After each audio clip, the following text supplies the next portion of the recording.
Good morning and welcome to the Saturday special of Dr. Lamba's Awakening Call. The news yesterday from California was startling.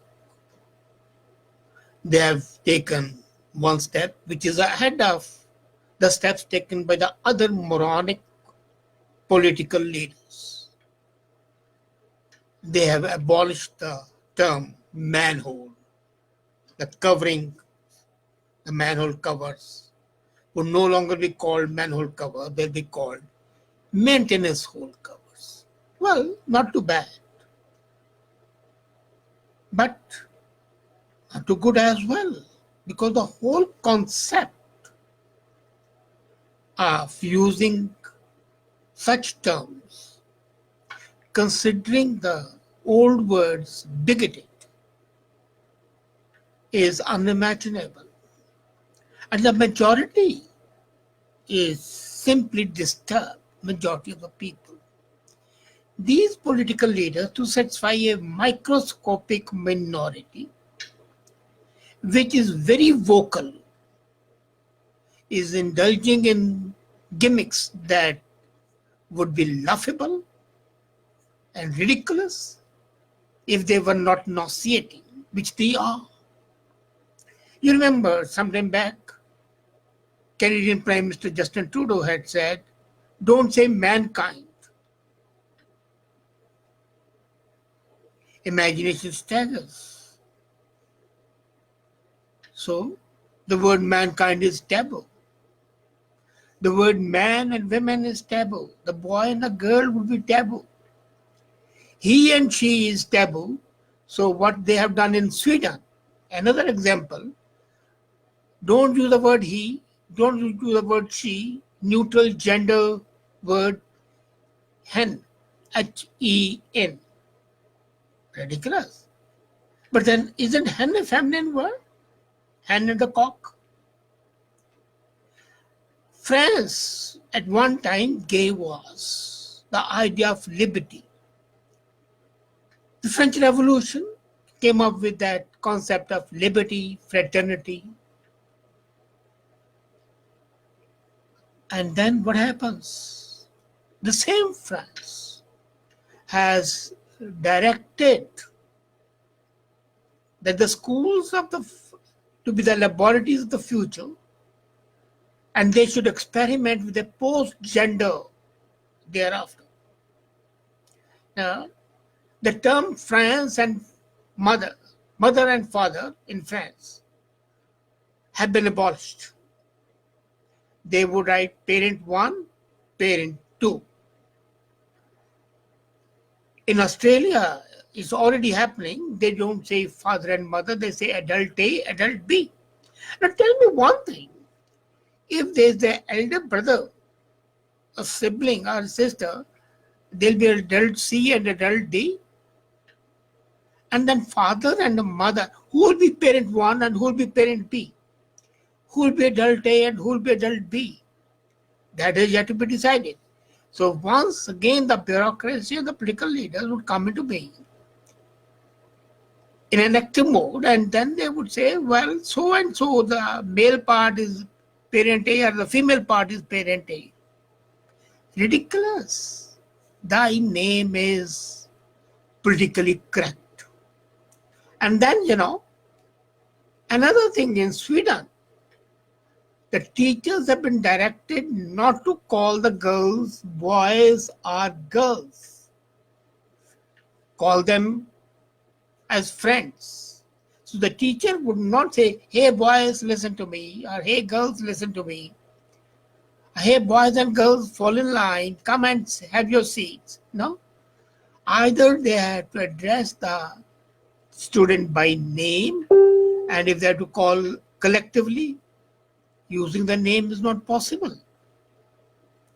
So they say boys and girls. The whole thing is fraught with the complete change of the mindsets, and human behavior. The psychology always talks of the maternal instinct. Now, the word maternal is gender specific, and being gender specific, it is a no-go. So what do you call maternal instinct? You call it parent B or adult B instinct. And if it's a same-sex marriage, then you remember in India in 1857, the British faced a mutiny which the Indians now call the First War of Independence. And the cause was that they were given cartridges with grease, the same grease which Hindus thought to be made from beef, and the Muslims thought it made from the pork.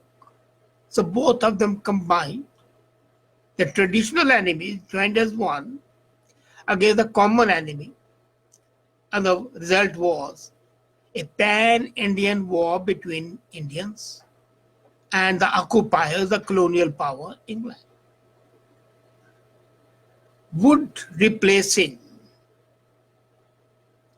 such terms not agitate people? And that agitation would not find expression in social chaos? Excuse me, please.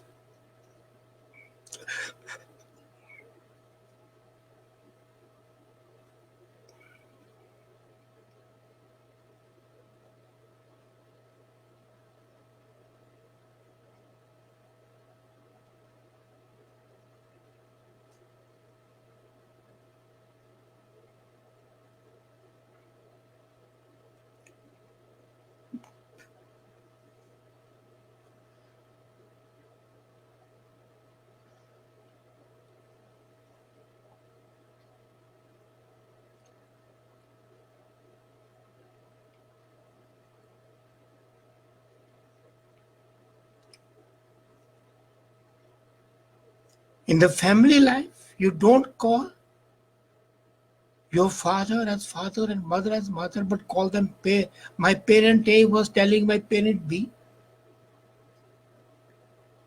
You don't call your brother and sister your sister, but you call them my elder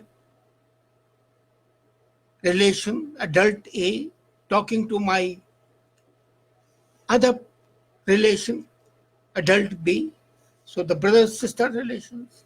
Then what happens to the uncles and the aunts? Of course, wives are out and husbands are out. They are partners, partner A, partner B. So the marriages become partnership deeds. Actually, even in France now, the critics are pointing out that the rules do not correspond with the reality. Only 95% marriages are real marriages, male-female couples. That means only 5% marriages in France and in countries like Australia, Sweden, Canada, where same-sex marriages are recognized. They are not recognized in the Muslim world. They are not recognized in Russia. They are not recognized in China. So at least in 2/3 world, they are not recognized. And in 1/3 world where they are recognized, only 5% are same-sex, others are the old-style marriages between man and a woman.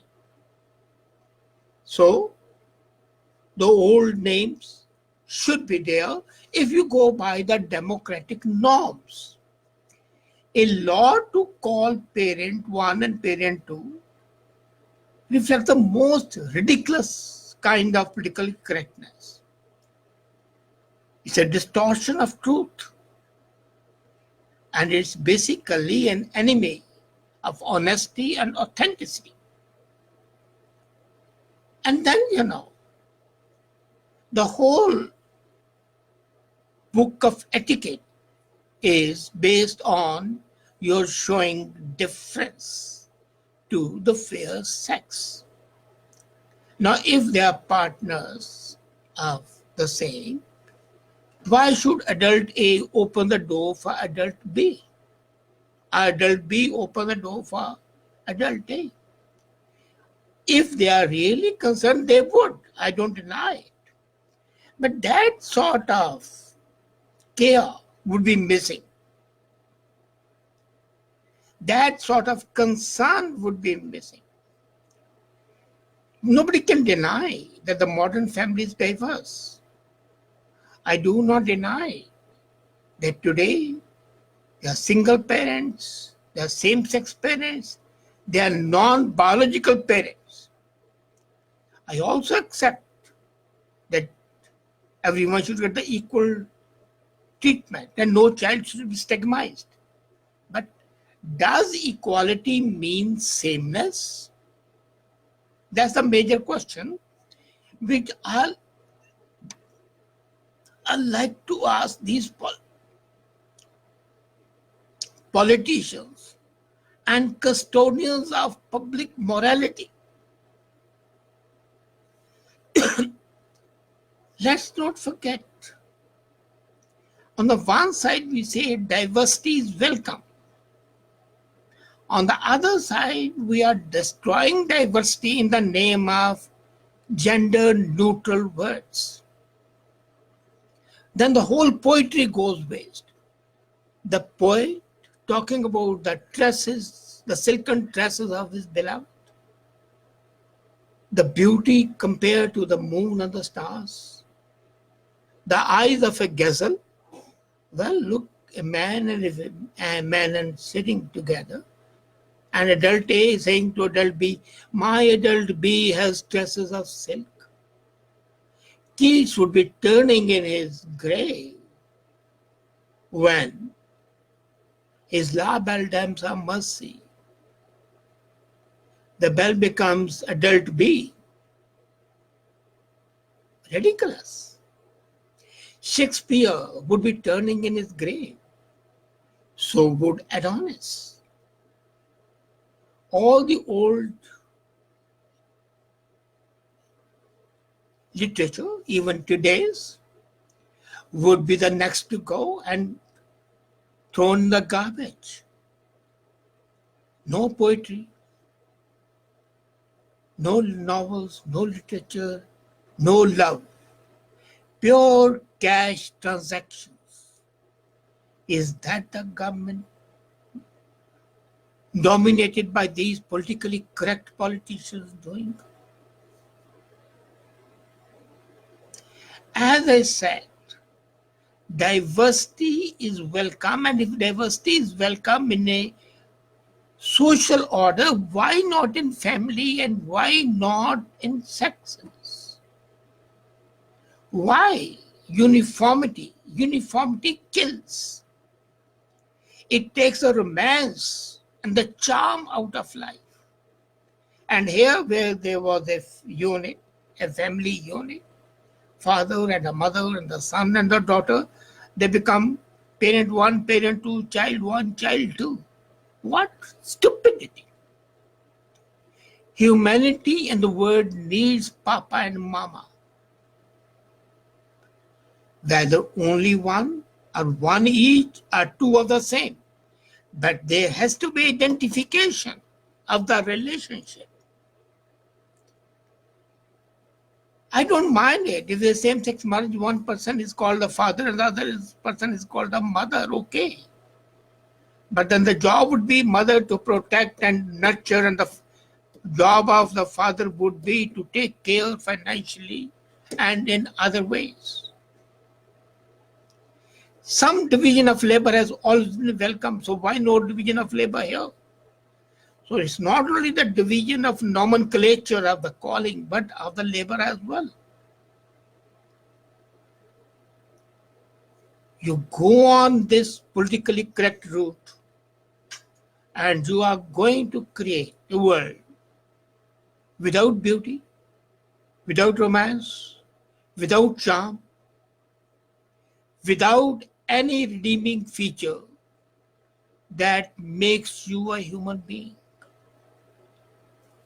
This maintenance holes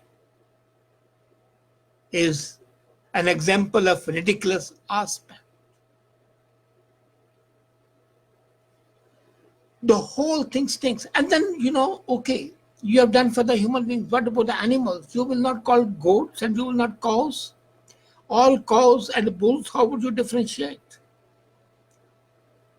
Hens and roosters, how would you differentiate? You would say rooster laying eggs is hen and rooster just crowing. How would you differentiate between a bee and a drone? This name changing, gender neutral name is not only ridiculous, it is destroying the whole system basically. And if it was destroying it to create a new one, and a new system evolves phoenix like from the ashes of the old, it would be welcome, but it's not. It is destroying the family, is destroying the community, is destroying the social structure. As I said, it's destroying the soul and not recreating anything. And that's a tragedy we are facing at the hands of a small vocal minority and their subservient slaves, the political morons called our national leaders. Shame on them. And shame on you for accepting it. Call for this nonsense to stop. Stop forthwith. Give your children the romance, the charm of father, mother, brother, sister. Let them know that hen lays eggs and the rooster only crows. Don't make life just a jumble of words. Let it remain charming. Thank you.